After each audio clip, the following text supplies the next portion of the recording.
Welcome. My name is Jay Martinov. I'm a professionally trained life coach, and in this video, I'll be answering a question from Quora. I'm 37, I have no children or never been married. What is the point of being here? First of all, I understand your pain and frustration. I've been through this myself. I'm 47 now, and in my 20s and 30s, I felt a lot of social pressure and seeing my friends getting married, having children made me feel that my life was going in a wrong direction. And I tried many different things. I tried to date excessively to find that right person and place myself in relationships that weren't great for me. And hopefully in this video, I can not just answer your question, but also help you with a different view on this situation and maybe a couple of suggestions on what you can do next. Let's start with some facts. 50% of marriages in the US end up in the divorce. And the life is changing. Previously, families would have a lot of children. Now, living in modern cities, it's actually not very efficient to have children. We no longer work in the farm where having a large family would benefit us. And people are gradually downsizing. It's most certainly happening. A lot of my friends and colleagues now having one child instead of two or three, as it used to happen 20, 30 years ago. The other thing is that being married and having children does not guarantee you happiness. You can be in a relationship, having children, and be feeling miserable. So it's not just having children and a family would make you happy. It's also having the right relationship for you. And let me just throw some names. I hope you're familiar with movies. Uh, People like Seth Rogen, Sam Rockwell, or Jennifer Aniston have amazing careers and they don't have children. So I hope with this you start realizing that having children is not the only way to be happy in this life. But humans are driven by purpose.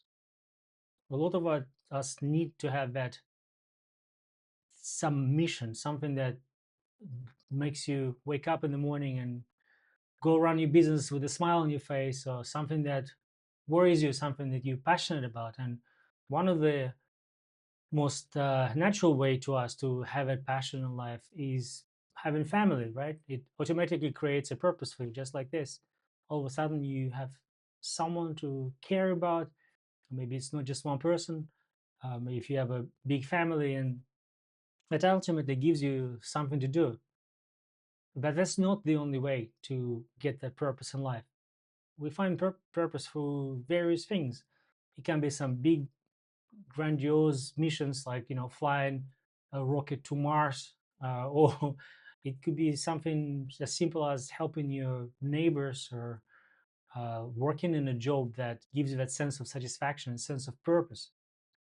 You cannot control the outcome, but you can control how you approach certain things, how you set your mindset, how you think, what you say, and how you feel.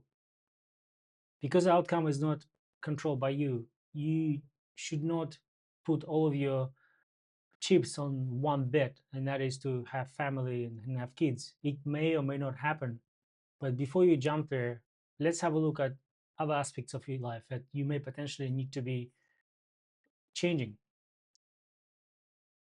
Given the fact that you are not seeing point in life without this family scenario, how are the other aspects of your life?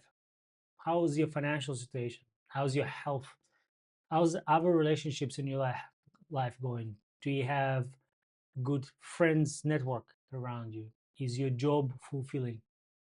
I think if you start shifting your focus away from where your life is not going in the direction that you expect it to be, perhaps you'll find some other parts of your life that you're grateful about. And I will start with the simple things. I would list them out. Obviously, yes, you have this thing that is missing in your life as you think and see it. But what is it in your life that is present today that you enjoy having, and something that makes your days brighter, that makes you smile, that makes you happy? And I would like to talk to you about another important relationship you have in your life. And this is probably the most important relationship to you. That is your relationship with yourself. I, for a long time, didn't realize that it's actually not a nothing thing. People look for the second half, and to me, it speaks of assumption that there's something incomplete about us. There is something that is missing, and I think the opposite is true. If you can work out how to be happy with who you are and build the best relationship with yourself, only then I think you'll be ready to have a proper relationship. And let me explain to you what I mean by that. How well do you know yourself? What are your likes and dislikes? What are your values? What are the top three, four things that you really, really care about? And do you fight with yourself, or are you supportive? When you have a bad day, is there a nagging voice in your head telling you how you should have done better, or something that keeps popping up in your head about your past memories where you did something and it just a recurring theme of your days? Interesting thing that people who are unhappy before relationships, they rarely become happy in relationships because they just carry over the state of the mind into the relationship. So the idea that if you find someone, then you will be happy is this conditional happiness that may not actually work out. And I would suggest that you start looking for ways to brighten up your life before you actually get into a relationship in the first place. Now we're looking at two opposites here, right? This basically your idea is that if you don't have the relationship and the family, you have no point to be around. And I understand that you feel this way. But my question to you is, have you done anything to change this? And now I'm not talking about bringing your internal dialogue and your internal state of being into more harmonious, happy way, and not just finding another purpose in life, but have you tried to change something about your relationship status? Because before you can have a family and kids, you need to have a partner. And I'm curious about that part of your life. What have you done to change things? What have you done to find the right partner? Do you go on dates? Are there any obstacles that are in your way for you to go out and meet more people? That's where I will start looking. And with just this one question, it's absolutely impossible to give you a universal silver magic bullet that will fix all of this and make it go away. But I hope with these few pointers, you maybe can start seeing the different way, the different way of being, the different way to be happy with who you are and different purpose. And my experience with this was that I've been looking for a partner for a long time, driven by societal pressures and placing myself in relationships that I was deeply unhappy with.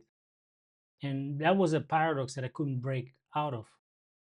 I was with a person for a few years where I was extremely unhappy, but I wanted to keep it together because I felt that this was happiness was. I felt that this was the key to live a proper life. And in reality, it wasn't the case.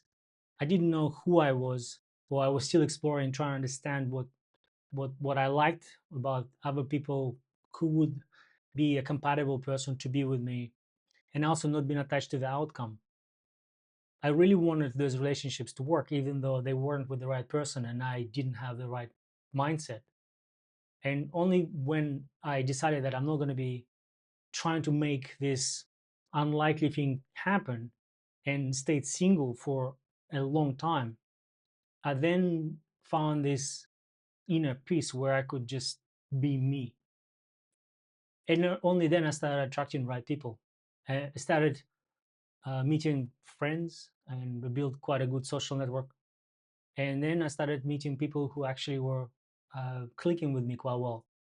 And I also went on a lot of dates to meet the right person because through this understanding of what I was about, I could then meet someone who was equally a good match to what I was like. And I met people who potentially were amazing people and they had good careers and everything else, but they weren't right people for me. I think the other part of it is that we don't always choose what happens to us in life, but we can choose how we react to it. And I think, to me personally, I see life as a learning journey. Whatever situation is, there is something to learn from it, and we are given this learning path that we cannot choose, but at the same time, we have to walk it.